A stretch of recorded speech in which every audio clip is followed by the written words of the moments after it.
Hello friends, welcome back to another reaction video. So दोस्तों, जिस चीज़ के बारे में मैंने आपको कल अपडेट दी थी, आज आपने मैडम के व्लॉग में वो चीज़ें देख ली होंगी। तो मैडम का पतेला भी पहुंच गया है, जिसके बारे में मैंने पॉडकास्ट बना दिया था। बट अभी वाला पॉडकास्ट बनाया जाएगा डब्बा के ऊपर। जी हाँ, डब्बा के ऊपर, बिकॉज मैडम को मैं ऑलरेडी दो पॉडकास्ट में कवर कर चुकी हूँ। तो डब्बा रानी की बात करते हैं। सबसे पहले तो मुझे आज डब्बा के साथ जो बिहेव था ना, वो थोड़ा सा अजीब लगा। अगर आप लोगों ने अच्छे से नोटिस किया होगा, पहली बात तो ये है कि डब्बा के साथ पिपिका मैडम नहीं आई। डब्बा को अलग गाड़ी से बुलाया गया और पिपिका मैडम अलग गाड़ी से गई। हालांकि वो उस गाड़ी में भी डब्बा के साथ जा सकती थी, लेकिन डब्बा के साथ वो नहीं गई। दूसरी बात, डब्बा जैसे ही गाड़ी से उतरी, वो फटाफट ऐसे भागी कि पीछे मुड़ के उसने देखा ही नहीं। और आपने उसका ड्रेसिंग तो देखा ही होगा। अब ड्रेस के लिए तो मैं इनके कमेंट कर करके ना खुद बोर हो गई हूँ, लेकिन ये लोग सुधरने का नाम नहीं लेंगे। इतने ज़्यादा कोलैबोरेशंस करते हैं, इतने ज़्यादा कपड़े पहनते हैं, लेकिन उसके बाद भी इन लोगों को आज तक ड्रेसिंग सेंस नहीं आया। क्यों इनकी भाभी इनको ये चीज़ समझाती नहीं है? हालांकि भाभी की भी ड्रेसिंग कुछ खास नहीं है, बट अगर डब्बा से कंपेयर किया जाए, डब्बा से 5-10% थोड़ी सी इनकी भाभी की बेहतर होगी। लेकिन मुझे लगता है कि जब से भाभी का डब्बा की शादी में जो पचका हुआ है ना, उसके बाद से पिपिका मैडम ने डब्बा की लाइफ में और डब्बा के खास तौर पर ड्रेस में इंटरफेयर करना बिल्कुल छोड़ दिया है। इसलिए अब वो डब्बा को किसी भी प्रकार की गाइडेंस नहीं देती।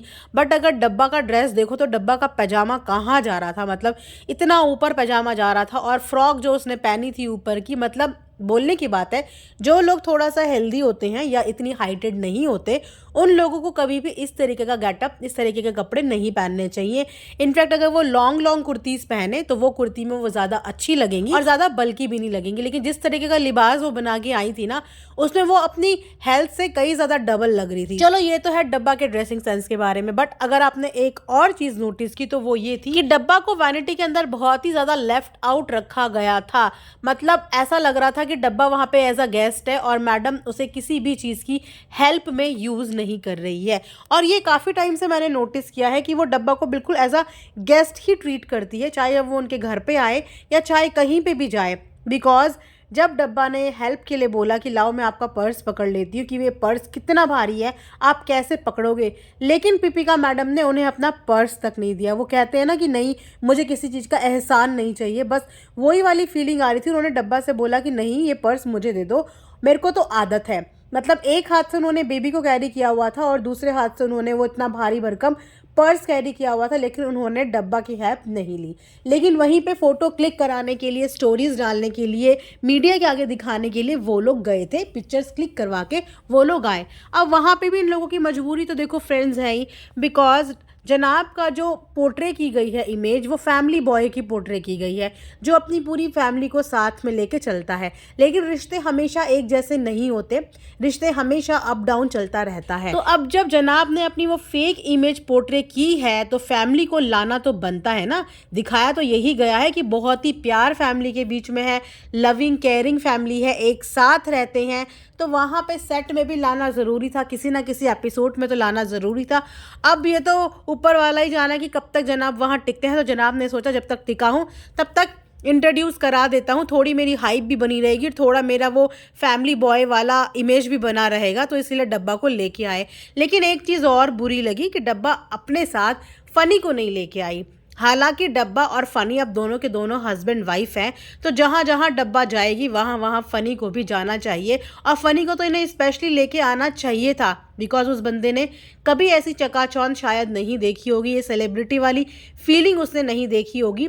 तो व्लॉग के लिए जब ये उसका यूज़ कर सकते हैं, घर के काम करने के लिए यूज़ कर सकते हैं, किचन में आलू मटर की सब्जी बनाने के लिए यूज़ कर सकते हैं, यहाँ तक कि झाड़ू पोछा साफ सफाई के लिए यूज़ कर सकते हैं, तो वहाँ पे उसको क्यों नहीं लेके आए? मतलब उसको लाने का रीज़न मुझे समझ में नहीं आया। बिकॉज अगर मैडम और जनाब के पास की बातें करें ना, जिस टाइम पे ये लोग ऑफिशियली रिलेशन में भी नहीं थे, डेट एक दूसरे को कर रहे थे, वहाँ पे हर जगह पे डब्बा जाती थी इनके साथ, बिकॉज डब्बा की उस समय शादी नहीं हुई थी। तो डब्बा को भी बहुत से लोग सुनाने लगे थे इस बात को कि इन दोनों के बीच में आ जाती है, दोनों के बीच में आ जाती है। तो उस पर मैडम ने बड़े गुस्से में उस टाइम पे, मतलब उस दौर की बात कर रही हूँ मैं, उस टाइम पे मैडम ने बड़े गुस्से में एक पोस्ट किया था कि जिनको प्रॉब्लम है वो लोग दूर हो जाएं, मेरे लिए तो मेरी फैमिली सब कुछ है और मेरी गुड़िया तो मेरे साथ हर जगह आएगी। तो गुड़िया को हर जगह लेके गए। लेकिन अब जब गुड़िया की शादी हो गई है तो आप गुड़िया को गुड़िया की फैमिली के साथ क्यों नहीं बुला रहे हो? गुड़िया का कनेक्शन अब गुड़िया के हस्बैंड के साथ नहीं है। अगर आप गुड़िया से इतना प्यार करते हो तो आपका प्यार तो इक्वल गुड़िया के हस्बैंड से भी होना चाहिए ना। उसको क्यों नहीं आपने सेट पे बुलाया? उसको क्यों नहीं आपने स्पेशल फील करवाया?